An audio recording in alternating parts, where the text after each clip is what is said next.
Hello everyone, today we will see the measurement of dryness fraction. So steam dryness fraction can be measured by four types of calorimeters. First one is the barrel or bucket calorimeter, second one is the separating calorimeter, third one is the throttling calorimeter, and last one combined separating and throttling calorimeter.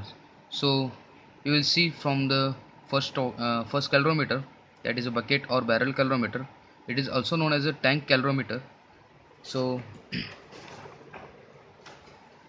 this is the sketch of this particular bucket calorimeter. The basic principle of this calorimeter is known quantity of steam coming from this steam mains can be condensed by this water at the bucket calorimeter.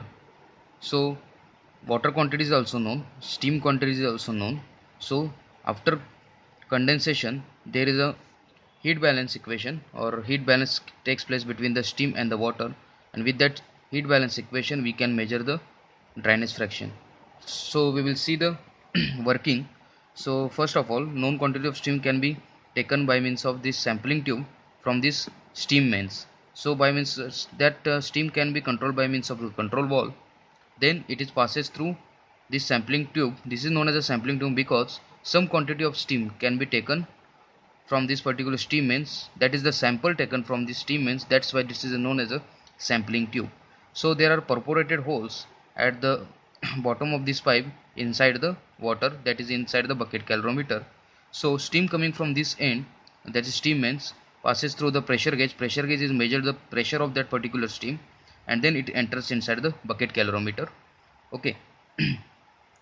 The mercury calorimeter has been provided to this bucket calorimeter to measure the temperature before and after mixing of this steam with water. So in heat balance equation, whatever heat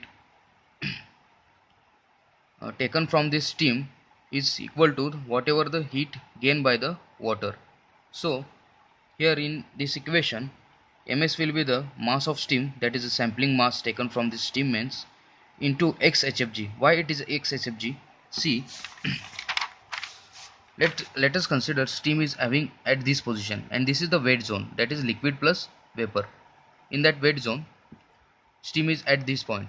Now if you take the heat from this particular steam, that is the latent heat of condensation. That is, we are going to condensing the steam, not the evaporating. We are going to condense the steam from this point to this point. This is the liquid saturation point. Okay,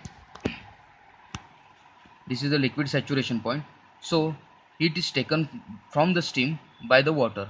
Let us consider water is having at room temperature T1, having mass of water mw.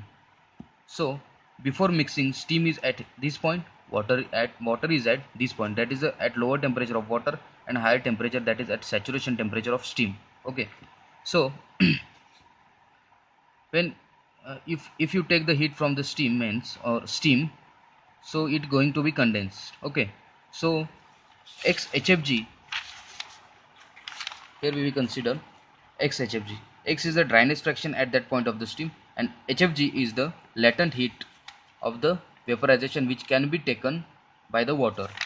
So after taking that latent heat, steam is converted into the liquid, and some part of latent heat and some part of the saturation area, some part of the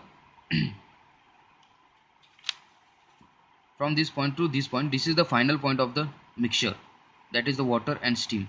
So in this area sensible heat is works, and in this area latent heat works. So for reaching up to reaching this point, let us consider TF is the final temperature of this particular mixture, and at that final point, so water temperature is going to be increased, that is steam is converted into the water and water is converted into heated water up to final temperature TF. So at that point we are considering the equilibrium point of this steam as well as water. Okay, so some part of the latent heat, some part of the sensible heat is required to reach at this particular point for the steam, and for the water this much amount of sensible heat is required to reach up to this point. Okay, so here is also one point consider about the calorimeter. So calorimeter is of copper calorimeter. So copper that calorimeter is having some amount of mass, that is mc, that is mass of calorimeter. It is also having some amount of cpc, that is specific heat at constant pressure, that is cp of copper. And this is the temperature difference, that is final temperature and the initial temperature. Okay, so we will see again this equation that is mass of steam into some amount of latent heat plus cpw, cp of water, because in this area this is the liquid region, so we have to consider cpw, cp of water. Okay, so this cp water over here, and this is the saturation temperature of the steam, and this is the final temperature of the mixture into mass of the steam, that is mcp dt, is equal to whatever amount of heat gained by the water, what that is the from the particular steam area or steam. Okay, so mass of water into cp of water into final temperature minus initial temperature will be the total heat required, that is the sensible heat required to heat the water by the heat taken from the steam, also plus mass of the calorimeter mcp of calorimeter and temperature difference for the calorimeter. So this will be the heat balance equation for this particular tank or bucket calorimeter. So after solving this equation, we can get the value of x, that is our ultimate goal, to find the value of x, that is the dryness fraction of steam. Okay, thank you.